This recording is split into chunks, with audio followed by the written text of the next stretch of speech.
Good morning সকলকে। আজকে আমরা বেরিয়ে পড়েছি আবারও এক এক্সাইটিং ডেস্টিনেশনের উদ্দেশ্যে। কোথায় যাচ্ছি বলবো, তবে এখন নয়, একটু পরে। অবশ্যই পুরো ভিডিওটাই সঙ্গে থাকবেন। আমরা এসে পড়েছি কোলাঘাটে। না, এটা আমাদের ডেস্টিনেশন নয়। এখানে আমরা ব্রেক নিয়েছি ব্রেকফাস্টের জন্যে। ব্রেকফাস্ট সেরে আমরা যাব আমাদের আসল ডেস্টিনেশনের উদ্দেশ্যে। চলুন এবার আপনাদেরকে আর অপেক্ষায় না রেখে বলেই ফেলি কোথায় যাচ্ছি। আজকে আমরা বেরিয়েছি ঝাড়গ্রামের উদ্দেশ্যে। আমাদের ব্রেকফাস্ট এসে গেছে, লুচি আর ছোলার ডাল। ঝটপট খেয়ে আবার স্টার্ট করব ঝাড়গ্রামের উদ্দেশ্যে।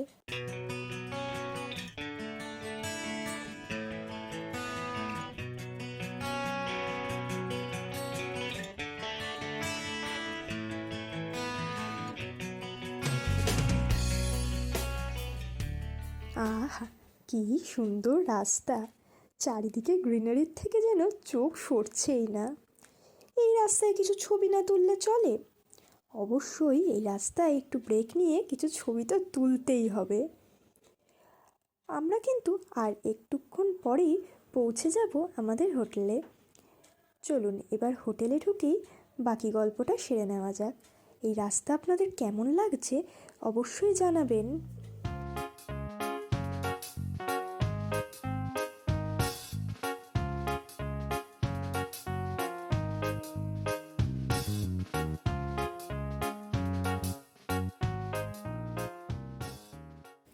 আমরা কিন্তু পৌঁছে গেছি আমাদের রিসর্টে। আমাদের রিসর্টের নাম কুটুমবাড়ি হোমস্টে। আপনারা দেখতেই পাচ্ছেন রিসর্টটা কিন্তু অনেকখানি বড় এরিয়া জুড়ে, কিন্তু রুম রয়েছে মাত্র 5টা। বাকি জায়গাটা ফার্মিং এবং প্ল্যান্টেশন দিয়ে ভর্তি। দূরে একটা পার্কও দেখা যাচ্ছে। আর এই যে এই দিকে রয়েছে ডাইনিং স্পেস। ডাইনিং স্পেসের পরে রয়েছে কিচেন এবং রিসেপশন। আর ওই যে ওইদিকে দেখা যাচ্ছে কটেজগুলো, ওগুলোই আমাদের রুম। চলুন এবার দেখে নেওয়া যাক রুমের ভেতরটা কীরকম।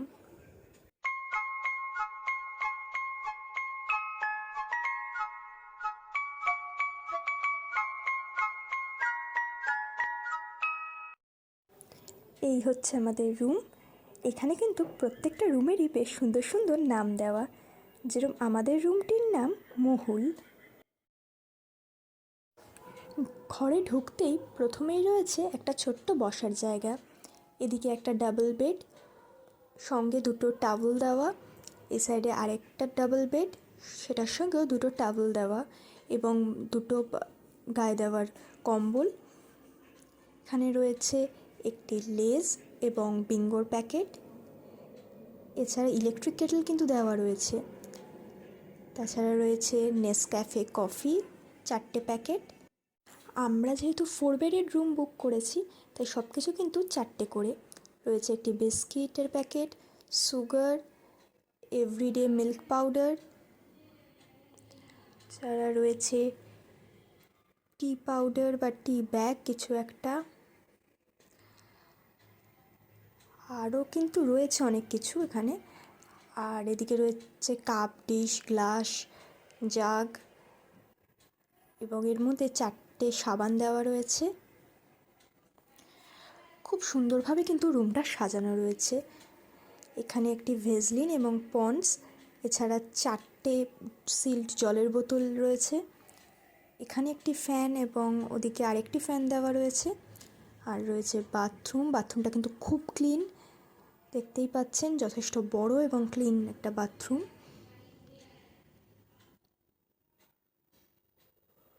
গিজারও ফিট করা রয়েছে। স্নান সেরেই আমরা চলে এলাম লাঞ্চের জায়গায়। এরপরেই আমরা বেরিয়ে পড়ব সাইট সিনের জন্যে। আমাদের আজকের লাঞ্চের মেনু: ভাত, ডাল, আলু ভাজা, বাঁধাকপির তরকারি, পাঁপড় এবং একটি চাটনিও রয়েছে।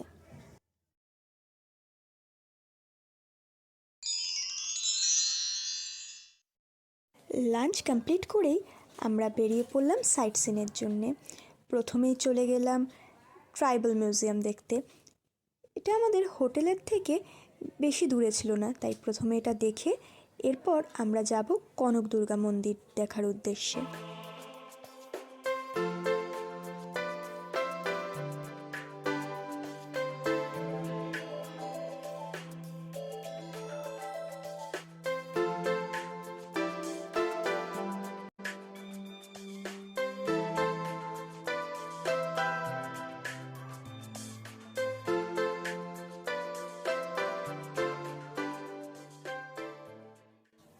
আমরা পৌঁছে গেছি ট্রাইবাল মিউজিয়ামে। এটা ট্রাইবাল মিউজিয়ামের একদম গেটের সামনেটা।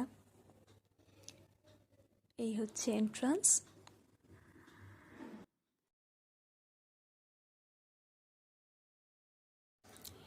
এই মিউজিয়ামটায় ঝাড়গ্রামের পুরনো মানুষদের লাইফস্টাইল, তাদের অকুপেশন, তারা কিভাবে জীবনযাপন করত সেই সমস্ত কিন্তু সুন্দরভাবে তুলে ধরা রয়েছে।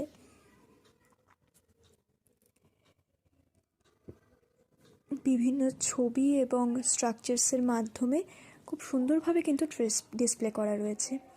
এখানে রয়েছে নৃত্য এবং সঙ্গীতের বিভিন্ন, মানে তারা কীভাবে কী করতো সেগুলোর একটা ডিসপ্লে।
এরপর আমরা চলে এলাম কনক দুর্গা মন্দির দেখতে।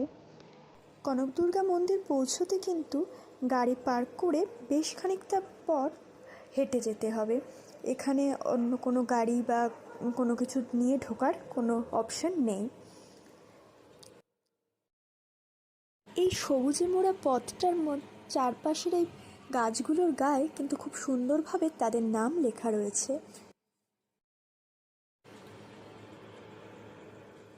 মন্দিরটি পৌঁছানোর আগে পথের ধারে কিন্তু একটি খুব সুন্দর পার্কও রয়েছে।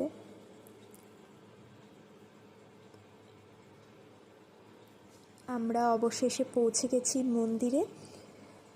ওই যে দূরে দেখা যাচ্ছে ওই লাল স্ট্রাকচারটা কিন্তু মন্দির নয়, ওটা বলির জায়গা। মন্দিরটা রয়েছে এর পেছনে, সাদা যেটি দেখা যাচ্ছে সেই স্ট্রাকচারটা।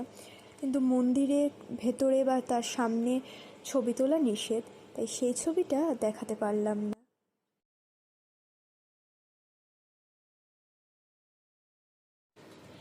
মন্দিরের পাশ দিয়ে একটি পথ চলে গেছে ডুলুং নদীর দিকে। আমরা এখন সেই ডুলুং নদী দেখতেই যাচ্ছি। এখানেও কিন্তু বেশ খানিকটা হেঁটে তবেই পৌঁছতে হবে ডুলুং নদীর সামনে।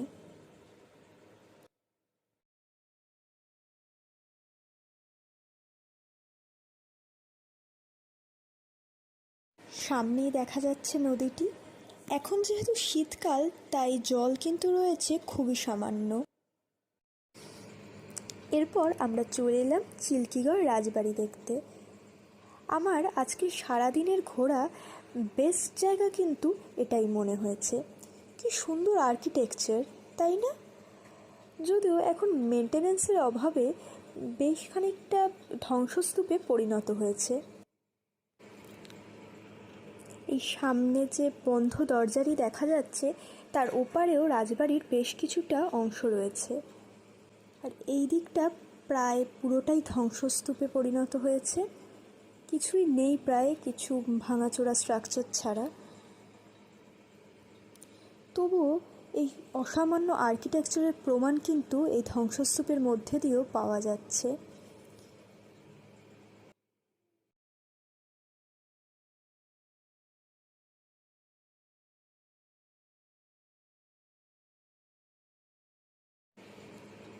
অন্যদিকে রয়েছে রাজবাড়িরই রাধাকৃষ্ণের মন্দিরটি। এখানে কিন্তু নিত্য পুজো হয় এখনো।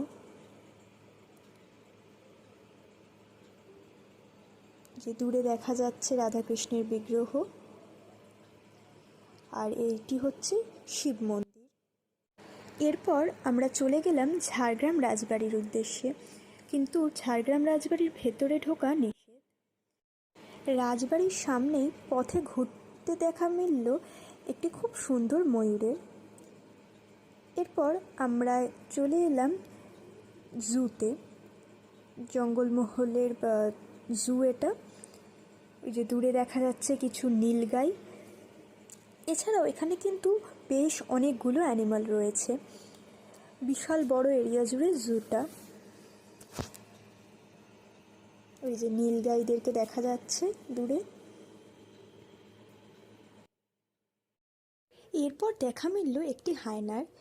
হায়নাটি তখন গোল গোল পায়চারি করতে ব্যস্ত। আমরা যখন জুতে গিয়ে পৌঁছেছিলাম তখন প্রায় সন্ধে হয়ে আসছে। এই হায়নাটি হয়তো তাই ঘুমোতে যাওয়ার আগে নাইট ওয়াক সারছিল।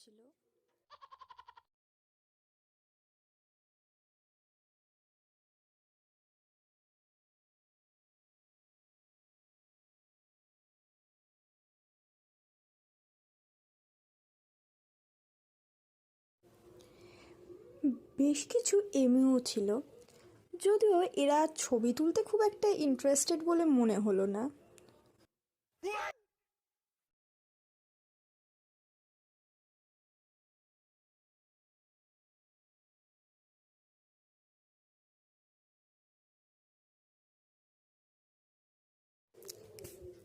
ইনি হলেন ইন্ডিয়ান উলফ।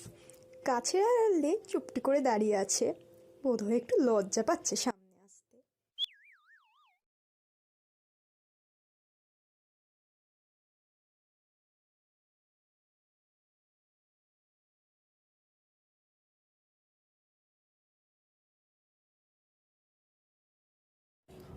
আজকে আমাদের শেষ গন্তব্যস্থল ছিল সাবিত্রী মন্দির।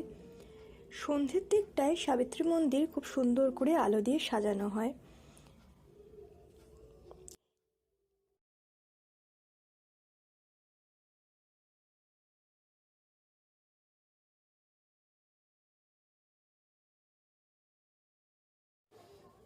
সাবিত্রী মন্দিরে কিন্তু সেরমভাবে প্রথাগত কোনো দেবদেবীর মূর্তি নেই। রিসর্টে ফিরে রুটি আর চিলি চিকেন দিয়ে একটা দারুণ ডিনার করে শেষ করলাম আজকের দিনটা। ভিডিওটি ভালো লাগলে অবশ্যই লাইক এবং শেয়ার করবেন এবং সাবস্ক্রাইব করে রাখবেন পরের আরও ইন্টারেস্টিং ভিডিও।